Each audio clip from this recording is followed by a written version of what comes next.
Welcome. Today we'd like to talk to you about the Smyth Welding 84S and the 96S snowblower. As you can see, they're extremely well built.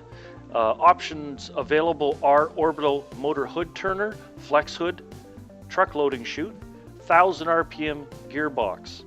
I'll get into the rest of the options in a minute here, but I just wanted to go through some of the standard features. These blowers are our most popular farm duty blowers, with many additional options available to make them commercial duty. Both blowers boast a 10-inch by 30-inch diameter close tolerance, 4-blade fans with large easy turning chutes to handle large volumes of snow that you'll be passing through it. The 84S uses 5/16 reinforced end plates, while the 96S uses 7/16 inch.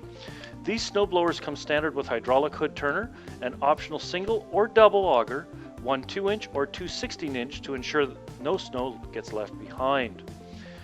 Other options that are available is the adjustable skid shoes, wing edges, hydraulic back drag, and of course a 5-blade fan, and a stainless steel housing liner.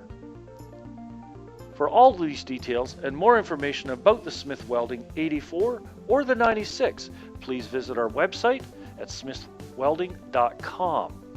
The company's been in business over 50 years, and we certainly look forward to earning your business. Thank you so much. Bye for now.